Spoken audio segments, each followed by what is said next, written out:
السلام علیکم امان پروردہ کی 9 ایپیسوڈ کے ساتھ میں آ چکی ہوں۔ بہت ہی مزے کی ایپیسوڈ ہے، نکاح کی تیاریوں والی ایپیسوڈ ہے، تو فوراً چلتے ہیں ایپیسوڈ کی طرف۔ Let's start. یا میرے اللہ، وہ شخص داران ہے یار، آپ نے پہلے کیوں نہیں بتایا؟ رائتہ پھیلا آیا ہوں میں۔ آیات 2 بجے تک کالج سے واپس آیا تو ہمیں لنچ بنا کر اسی کا منتظر تھا۔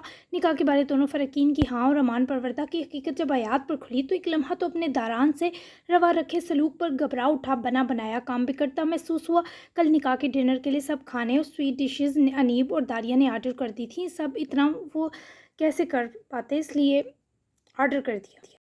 کیا مطلب کیسا رائتہ؟ حمین کی لنچ کے لیے پلیٹس لگاتے ہاتھ پریشانی اور خدشے سے تھمے۔ اس کی بہن اسٹوڈنٹ ہے میری، 2 ہفتے پہلے کالج سے بین کروایا تھا، آج وہ اسے لے کر آیا تھا تفتیشی بن کر۔ میں نے بھی جتنا عتاب تھا وہ غلطیاں نہ ہو جانے یار، مجھے پتہ ہوتا تو ہاتھ ہولا رکھ لیتا۔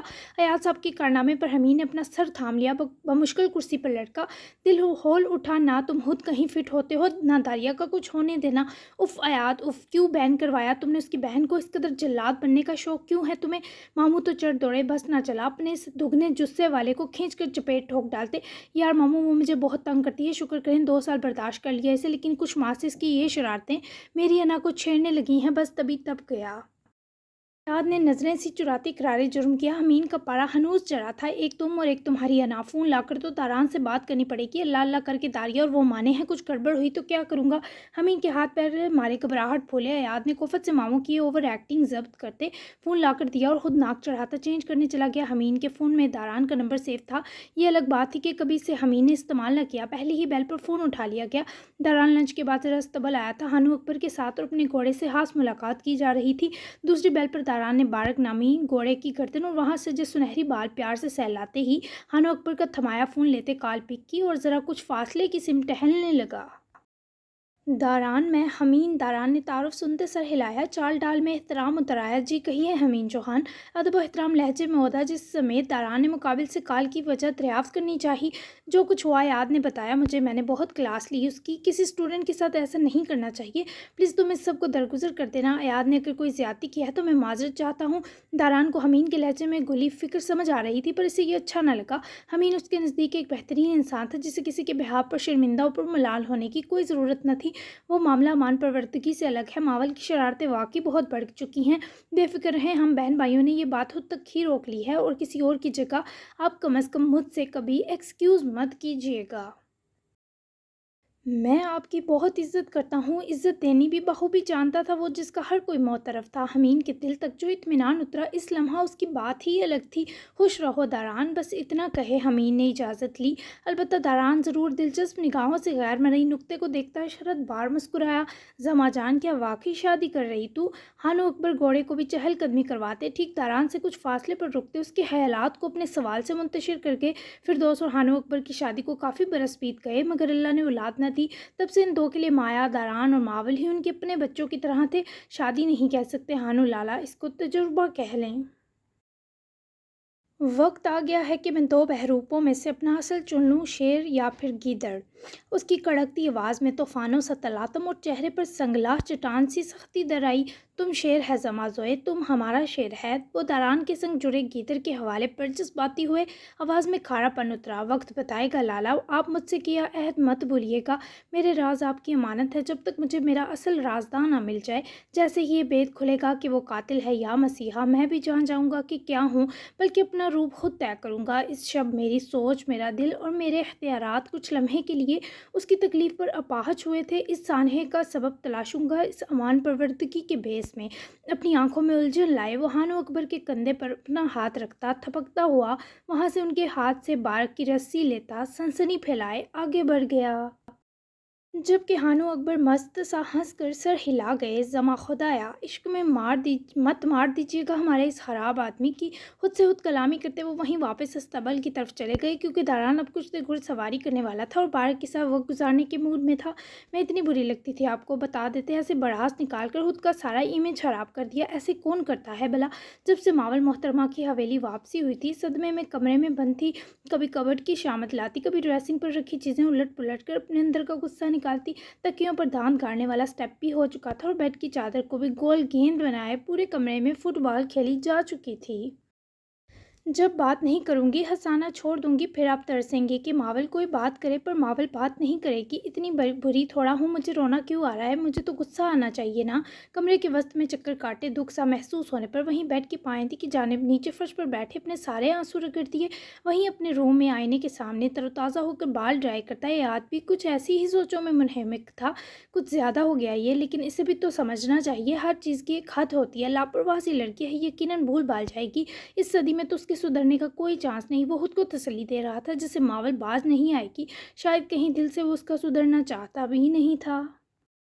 आपको मेरी शरारतें इतनी बुरी लग रही थी तो एक थप्पड़ मारकर सीधे से कह देते, मैं उस्ताद समझकर बर्दाश्त कर लेती, पर शायद सुधर जाती। लेकिन जाते जाते ये जो किया है ना मावल, दोबारा किसी से मजाक करते 1000 बार सोचे कि आई हेट यू। वो यकीनन हयात के लिए कुछ खास जज्बात रखे हुए थी, तभी इस बात को बहुत महसूस कर गई।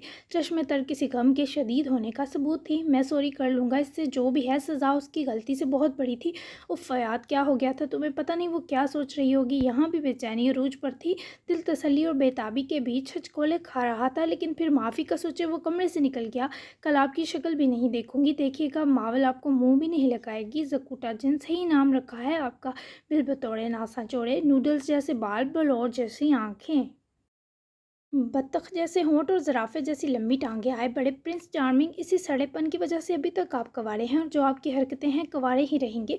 अपने आप का गुस्सा वो यूं ही बड़बड़ा कर निकाल रही थी जब माया ने मावल की तरफ से इतनी खामोशी पर फिक्र से उसके कमरे का दरवाज़ा खोले झांका तो अंदर की बेतरतीबी और तबाही देखकर माया ठटकी। फौरी अंदर आते ही ज़मीन पर बैठी मावल तक पहुंची। कल दारान का निकाह है और तुम यहाँ बैठी अभी तक सदमा मना रही हो। दारान ने बताया मुझे कोई बात नहीं, बच्चे उस्ताद तो डांटते भी हैं और सज़ा भी देते हैं। चलो आओ, हम मार्केट चल रहे हैं, बहुत सी तैयारियां करनी है। माया ने इसे प्यार से गले लगाते बहलाया फुसलाया, मगर वो माया का हिसार झटकती मुंह फैलाकर मैट्रेस पर जा लेटी। अभी नहीं, हालात ताज़ा ताज़ा बेइज्जती का गम मनाने थे, आप चली जाएं फिरदौस आपा के साथ। दारान भैया से भी नाराज़ हूँ, ऐसे तो कोई अचानक मरता भी नहीं जिस स्पीड से वो शादी करने लगे। मैं सबसे नाराज़ रूठी हुई थी वो, फिर भी माया हंस पड़ी। करीब आते झुककर लाड से उसकी गाल चूमी। चलो तुम मना लो फिर मातम, दारान तुम्हें खुद मना लेगा। हंसकर बेचारी को अकेला छोड़ती माया कमरे से निकली तो मावल को इस बार शदीद वाला रोना आया और वो रोई भी। पूरा दिन दारिया नीब के साथ रही। मारिया चुगताई और समन भी हर दर्जा सदमे से निकल चुके थे, या ये कहना बेहतर था कि वो दोनों हमीद के ऐसे ही अंजाम की तवक्को रखती थी। दारिया बिल्कुल भी चुगताई पहले जाना नहीं चाहती थी, पर अनीब ज़बरदस्ती ले गई क्योंकि मारिया इसे याद कर रही थी। दारिया जब आई तो समन की सर्द महरी भी इससे कम लगी, जबकि मारिया साहिबा के साथ तो अनीब और इसने मिलकर केक बेक किया। क्योंकि उनकी बर्थडे थी, ये आइडिया भी अनीब का था कि पैलेस के अंदर छाए मौत और वहशत के साए ख़त्म किए जाएं। आकिब होशाब था, वो एक दो दिन के गैप से ही शाह इंडस्ट्री जाता। आजकल वो कुछ पुरस्रार सरगर्मियों में मसरूफ़ महसूस हो रहा था। दारिया शाम तक रुकी ताकि आकिब से मिलकर इसे भी निकाह वाली बात बताए, मगर शायद इसको अभी ये पता ना चले, इसी में अल्लाह की मसलहत थी। तभी दारिया 6 तक वापस चली गई और रात पूरी से हॉस्पिटल में ही रहना था। जबकि 7 बजे तक आकिब की गाड़ी चुगताई पैलेस के पोर्च में रुकी तो अनीब जो किचन में दादों के लिए सूप बना रही थी, चूल्हे की आंच मध्यम करती पैन ढके किचन से निकली तो सीढ़ियां चढ़ते आकिब को पुकार कर रोक बैठी। वो रुक तो गया पर मुड़ने की जहमत न की। कहाँ होते हो आजकल? सारा दिन दादू तुम्हारा पूछती रही। इनकी बर्थडे थी आज, हम हमेशा धूमधाम से मनाते हैं, लेकिन इस बार तुम ही भूल गए। आकिब उसके तमाम सुलगते शिकवे सुने तो जो दो जीने चढ़ा था वो भी उतरता हुआ करके उसके सामने तन गया। उन्होंने अपना बेटा खोया है, ऐसी खुशी अब वो क्यों मनाने लगी? लहजा हफीफ सा सुलगा, जबकि अनीब को उसकी टोन बुरी लगी। वो तो जिंदा है ना, एक मर जाए तो सब नहीं मरा करते, एक दूसरे के लिए जीना पड़ता है। मौका मिलते ही वो लड़ने पर होती, जबकि इस वक्त आकिब इससे बात तो दुरुस्त की शक्ल देखना भी कठिन जान रहा था। हो गया तुम्हारा, जा सकता हूँ? ताहट से जाने की इजाज़त मांगी। क्या सच में तुम्हें रिजाल भाई के बारे खबर मिली है? अपना गुस्सा दबाए वो ज़रा नज़दीक होकर राजदारी से बोली। आकिब ने झटके से उसकी बाजू दबोची। मेरी बातें छुप छुप कर सुनते, तुम्हें शर्म नहीं आती तुम्हें? लब और लहजे में महसूस कुन गुस्सा लिए वो काट खाता दाड़ा। मैं तो तुम्हारे दिल की धड़कनें भी चुप चुप कर सुनती हूँ, बातें क्या चीज़ हैं? किसी बेहूद एहसास के तहत अनीब जहांगीर की आंखों में ये सोचते नरमी उतरी जैसे यकदम सूरज के सामने बादल आ जाएं।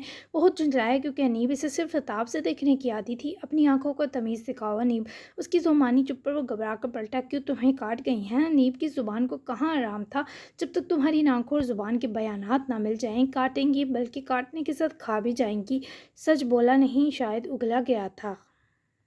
जो पूछा है बता दो प्लीज़ ताईजान, और दादों के लिए सही। वो इस पर मिन्नत भरे अंदाज में मिनमिनाई। आके पलटा, उबलती निगाह अनीब पर मरकूज की। जिंदा है, अभी कंफर्म नहीं कि कहाँ है और उसके साथ क्या हुआ। अभी उसका किसी से जिक्र ना करना, दारिया से भी नहीं। संजीदगी से जवाब दिया। आकिब ने अपने कदम सीढ़ियों की तरफ बढ़ाया, जबकि अनीब भी पलट गई। दारिया को वो ये बताकर कुछ गलत तो नहीं कर बैठी, यही सोचकर थोड़ी परेशान नजर आई। ये एक वक्ती ताल्लुक है, खानदानी बाबी नहीं आ रही तुम्हारी जो ये मुंह फुलाकर सबका बाइकाट किए बैठी हो। और मुंह सीधा कर लो, वरना बाबा सरकार को तुम्हारे कारनामे बता दूंगा। फिर भले मेरी जितनी मर्जी शिकायतें लगाती रहना। दिन से मावल के कमरे में बंद होने और इस निकाह पर किए एतराज़ पर डिनर से पहले दारान इसे खुद कमरे से लेने आया। फिर भी आपकी वाइफ तो होगी ना तो मैंने ड्रेसेस लिए, ना प्लान्स बनाए, ना डोल धमाका। ऊपर से मेरे मूड का सत्यानाश हुआ पड़ा। मेरे तो सारे अरमान हो गए ना फोत। आप इकलौते भाई हैं मेरे। रह रह कर तकलीफ़ होने के सबब एहतमाम तक नमी सी मावल के लहजे में घुल गई। तो तुम अरमान निकालना जब मेरी असल में शादी होगी इस लड़की से जो अजीज़ जान पसंद करेंगी। ये तो बस एक फॉर्मेलिटी है। दे देखो मावल, मूड ठीक करना है या नहीं, समझाने बुझाने का मानो इस वक्त मुकाबिल पर असर होना ख़त्म था। फिर भी वो दारान के शाने से मुंह जोड़े लिपटी। इन तपे जनाब को धीमा सा मुस्कुराना पड़ा। जैसी भी थी बहन थी और बहुत प्यारी थी। फिर प्रॉमिस करें जब आपकी रियल शादी होगी तो सब मेरी मर्ज़ी से होगा। 10 दिन तक जश्न चलाऊंगी, वादा करे बस तभी मूड ठीक करूंगी। इस वक्त ये वादा भी लेना पड़ा इसे, वरना मावल की उदासी से बेचैन किए रखती। ओके मंजूर है, अब मूड ठीक करो और आओ। आज सब खाना चिकन स्पेशल बना है तुम्हारे लिए, कम फास्ट। गाल नरमी से थपकाता इसे होलिया दुरुस्त करने का कहे। दारान उठकर गया तो मावल का सदमा ज़रा कम पड़ा। तभी डिनर इसने सबके साथ अच्छे मूड में किया, जबकि दारिया आज घर नहीं जा सकती थी क्योंकि उसके बहुत सारे पेशेंट्स की अपॉइंटमेंट थी और इसे आज ही सब क्लियर करनी थी। अगली खूबसूरत और अबर आलूद सुबह वादी सोन सा केसर की दिलकशी बढ़ाने उतर आई थी। आज सुबह से मौसम तर था, गाहे बगाहे रात से अब तक होती बारिश ने जुलाई के आखिरी दिनों में भी सर्दियों की सुबहों की याद ताज़ा कर दी। सर्दी का एहसास इतना बढ़ गया कि शालें उड़ने की नौबत आ गई। ऊपर से सर्द हवाएं भी दिलो जान को फरहत बख्श रही थी। मावल कॉलेज जा चुकी थी, जबकि शाह हवेली में निकाह की तैयारियां भी अरूज पर जा चुकी थी। रात डिनर का सारा इंतज़ाम ने आया खान सामा करेगा, यही खबर जब दारान को मिली तो वह आमिर से ज़रा खुद मुलाकात करने किचन हाल की सिंध बढ़ा। आइए, कुछ चाहिए था आपको? आमिर ने मुस्कुराते हुए दारान को वजीर सरापे और मोहने चेहरे को इश्तियाक से देखते पूछा। नहीं, ये बताओ सब बना लोगे अकेले या मेरी मदद चाहिए? आमिर को लगा था वो नक चढ़ा सा होगा, लेकिन दारान की संजीदगी के बावजूद ऐसी दोस्ताना ऑफर पर आमिर के अंदर का दुख आंखों में जमा होती नमी के संग निकलने की कोशिश करने लगा। बेचारे को 2 हफ्ते हुए थे और लग रहा था जंगजुओं के खानदान में आ बसा है, जहाँ हर वक्त कुछ ना कुछ पकाकर उनके सामने पेश करना पड़ रहा था। आप क्यों मदद करेंगे छोटे बाबा, आप तो मालिक है ना, मैं कर लूँगा। बज़ाहिर तो वो रसान से तकल्लुफ़ दिखा गया, पर दारान उसके अंदर की असल तकलीफ़ पामता। धीमा सा मुस्कुराया और इर्द-गिर्द तरतीब से रखे आज के पकवानों का सामान देखने लगा। मैं बाबा नहीं हूँ किसी का, ना मालिक। तुम मुझे दारान भाई कह सकते हो। मुझे कुकिंग का बहुत शौक़ है। इनफैक्ट यूनिवर्सिटी दौर में एक कुकिंग कंपटीशन भी जीता था, जहाँ 5 किस्म की डिशेज़ बनानी थी, वो भी खुद से, और मेरी टॉप पर थी वो। ये खुद की तारीफ़ कम, बल्कि आमिर को दोस्ताना माहौल देने की कोशिश ज़्यादा थी। आमिर वाक़ई हैरान हुआ। दारान को चिकन वगैरह मैरिनेट करता देखते ही इसे उसकी महारत का अंदाज़ा हुआ। आपा ने बताया था आप अपने काम खुद करने पसंद करते हैं। मुझे तो सच्ची पूछे तब भी ये आपा की गप ही लगी थी, पर अब ही यकीन आ गया। मुख्तलिफ चीज़ें और मसाले दारान को पास किए। आमिर ने दांत दिखाते बताया तो दारान की बस आंखें मुस्कुराईं। हानो अकबर ने कहा था तुम काम के आदमी हो, मुझे भी गप ही लगी थी। अब लग रहा है तुम्हारे साथ किचन में काम करने से मुझे बोरियत नहीं होगी। चलो इसे फ्रिज में रखो जाकर और दूध लाओ, खीर चढ़ा देते हैं। 6 घंटे लगेंगे हमारी ख़ानदानी खीर को। मौसूफ बिना मुस्कुराए भी अपने हिसाब बाग करने की हसीन अदा से आमिर को हंसने पर मजबूर करके फौरी सा हिलाता वो बाउल फ्रिज में रखता। वहाँ रखी 2-2 किलो के भैंसों के हारिस दूध की 4 बोतलें बाहर निकाल कर रखने लगा, जबकि सबसे बड़े देचके को बड़े बर्नर पर चढ़ाकर पहले तो दारान ने वो 8 किलो दूध गर्म किया। तब तक आमिर ने 2 से 3 प्याली चावल अच्छे से उबाल लिए और फिर जैसे ही दूध उबलने लगा दारान ने इन चावलों का पानी निचोड़कर दूध वाले बड़े देगचे में डाल दिए और बड़े से करछे से हिलाने लगा। कुछ देर बाद फारिग खड़े आमिर को अपना काम सौंपा और मेवे जात और ड्राई फ्रूट्स को क्लीन किए काटने के लिए शर्ट की आस्तीनें चढ़ाकर कुर्सी संभाल ली। फिर दोस्त 3-4 बार इस बीच बावर्ची खाला आईं तो आमिर को मुफ्त की घूरियाँ देते, जबकि दारान को महारत दिखाते देखकर उसका सदका उतारते वापस चली गईं। फिश पुलाव दारान खुद बनाने वाला था और इसके अलावा कच्चे कीमे के कबाब, जबकि खीर भी उसी की जिम्मेदारी थी। आमिर का दिल तो नाच नाच कर इस मदद पर खुशी मनाने का किया, पर अदब मलहूज़े खातिर रखे वो अपना ये अरमान दारान के रोब के आगे दिल में ही दबा गया। मावल ने केमिस्ट्री की क्लास का टाइम कैंटीन पर ही बैठकर 2 समोसे से और एक स्ट्रिंग पीकर गुजारा, लेकिन जब क्लास ओवर होने में 10 मिनट रह गए तो एक किसी की क्लास की लड़की से ढूंढती कैंटीन आई। मावल सर याद बुला रहे हैं तुम्हें। सर पर खड़े होते वो निदा नामी लड़की पैगाम रसानी करती बोली, मगर मावल ने स्पॉट चेहरे के संग मुंह फेरा जैसे सुना ही ना हो। मावल, निदा ने चुपकर से शानों से हिलाया। मावल ऐसा घूरी कि निदा सहम कर मुंह बनाती पलट कर वहाँ से चली गई। अब अगर इस बंदे ने मेरी इंसल्ट की तो सबके सामने मावल से गालियाँ खाएगा। चले मिस्टर अयात खान, अगर आपको जलील होने का बहुत अरमान जाग रहा है और अंदर के कीड़े को आराम नहीं मिल रहा तो छेड़ कर देख ले मुझे। बैग उठाकर कंधे पर लटकाए इंतकामी तेवर लिए वो स्ट्रिंग की बोतल का आखिरी घूंट भरती, बोतल मुट्ठी में चिड़चिड़ा कर मरोड़ती कैंटीन से निकली। बाहर लगे डस्टबिन में फेंकती सीधी केमिस्ट्री क्लास की तरफ गई और खुदा गवाह था पूरे 10 मिनट घिसा कर क्लास डोर तक पहुंची। इस लम्हे क्लास ओवर हुई जबकि हयात ने एक नज़र दरवाजे के पास खड़ी बाहर की तरफ निगाहें फेरती मावल को देखा। ठीक है स्टूडेंट्स, अब आप लोग जा सकते हैं। हयात की आवाज़ कान में पड़ने के बावजूद वो वहीं जमी रही जबकि पूरी क्लास वहाँ से निकल कर चली गई। अंदर आओ मावल। हयात ने अपना फ़ोन डेस्क से उठाते ज़रा पीछे होते रुख मावल की तरफ फेरे आर्डर दिया। जो कहना है यहीं से कह दे, सुन रही हूँ, बहरी नहीं हूँ। गुस्से से फ़ौरन रुख सीधा करते दुरुस्तगी से जवाब दिए, सारे लिहाज बलाए ताक रखे।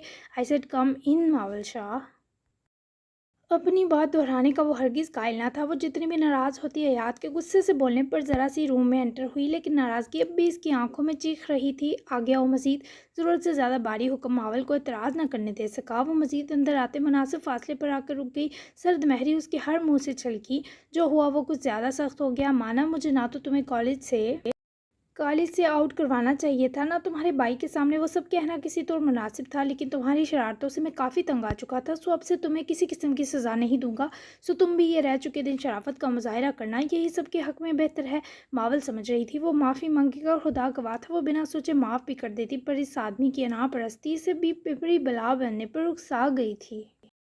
पहली बात शरारतें नहीं थी, वो मेरा मिजाज ही ऐसा है। दूसरी बार शराफत की बात की ना तो कौन सा मावल चाह के पूरे शहर में गुंडागर्दी के इश्तहार लगे। हाँ, अब से तो ज़्यादा ही शरीफ हूँ। मावल की वजाहत सुने गुस्से के बजाय हयात को हंसी आने लगी, जिसे उसने बहुत मुश्किल से हल्क में दबाया। तीसरी बात, कल तक आप मेरे फेवरेट टीचर थे, अब दुश्मन अजीम है। ना तो आपसे बात करूँगी ना आपकी तरफ देखूँगी, और जब यहाँ से जाऊँगी तो न्याज बांट कर जाऊँगी कि आपसे जान छुटी। ऐसा सलूक तो दुश्मन मुल्क के जासूस के साथ भी नहीं किया जाता जो आपने इस कीमती मावल के साथ किया। जुर्म क्या था मेरा? यही कि चाहती थी आप मुस्कुराने लगे। आज के बाद मेरी तौबा, जो ऐसा कभी ख्याल भी सोचूं। आप ज़रूर सोचिएगा आपके इस सलूक ने हंसती मुस्कुराती मावल से ये सब छीन लिया। खुद पर गुस्सा आया, काश 2 साल वापस आ सकते तो मैं ले आती और अव्वल दिन से ही आपकी शक्ल खुद पर हराम कर लेती। सो मुझसे काम की बात भी मत कीजिएगा, वरना बहुत मुंह फट सी लड़की हूँ, न जाने क्या क्या कह बैठूँ। उसका इसी जैसा आफत हेज़ गुस्सा, कोफत, शिकवे सब सुनने के बाद हयात ने सर को हिलाते उसकी हर बात की तायीद की। बहुत अच्छी बात है, तुम्हें खुद एहसास हो गया। I am okay with this. वैसे भी मुझे तुमसे कौन से राजो न्याज बांटने हैं कि बात की नौबत आएगी। Good girl. टिठाई का अगर कोई वार्ड होता तो मावल के नज़दीक वो इसी संगे मरमर के पुतले को दिया जाता। नादीदा सा धुआं मावल के कानों से उठा। दिल तो यही किया हयात की गर्दन दबाकर एक ही झटके से मरोड़ डाले। जिस मुश्किल से इसने अपने हाथों को इस गुस्ताखी से रोका वही जानती थी लीचड़ मुंह ही मुंह में बड़बड़ाती, इससे पहले वो खुद ही चली जाती। हयात ने उसकी बाजू पकड़े पलटाया। क्या कहा? वो गोरा। मावल ने एक नज़र से और एक उसके पुरकशिश मगर वहशी पकड़ रखते खुरदरे हाथ पर डाली। पहली बार इसने मावल को यूँ छुआ। अजीब सा खौफ था जो मावल की आंखों में आया, जिसके तहत हयात ने फ़ौरन बाजू बौखलाकर आज़ाद कर दी। मैंने बता दिया ना तो एसी लगवाना पड़ जाएगा आपको। लगी आग का असर ज़ायल करने के लिए क्लास में। Have a good day mister Hayat. हाँ, बदकिस्मती से मेरे उस्ताद जी आंखों से ही सालम निकलने के अंदाज में कराए की मुस्कुराहट हयात की सिमत उछालती वो क्लासरूम से तुंद आंधी बनी निकल गई। अलबत्ता हयात ज़रूर उसकी पूरी बात समझ गया, तभी तो जबड़े गुस्से से तन गए। समझती क्या है ये खुद को? तमीज़ तो छू कर भी नहीं गुजरी से। गहरे सांस भरे अपने आप में बढ़ जाते इश्तियाल के धुएं को काबू किए, खुद भी मौसूफ वैसे ही अंदाज़ और जलाल से केमिस्ट्री क्लास की हदूद पार कर गए। जी जनाब, जारी है। कैसी लगी कि कल होगी निकाह स्पेशल के साथ दारिया और दारान की पहली मुलाकात स्पेशल भी बहुत ही मज़ेदार किस्त है। तो बेस्ट सीन और डायलॉग कौन सा लगा आज की किस्त में ज़रूर बताइएगा। चैनल लाजमी सब्सक्राइब करें। अब से नावल बहुत ही मज़े का होने वाला है और आपको पता है ये माफिया के रिलेटेड भी होगा थोड़ा सा, तो बहुत सारा एक्शन, थ्रिल और सस्पेंस भी आगे आएगा। अभी ज़रा ये शादी वगैरह का मामला निपट जाए, फिर हम असल स्टोरी की तरफ आएंगे। ठीक है, तो मिलते हैं फिर 10 एपिसोड में। तब तक के लिए अल्लाह हाफिज़। अच्छे अच्छे रिव्यूज़ देना मत भूलें और प्लीज़ जाग जाइए।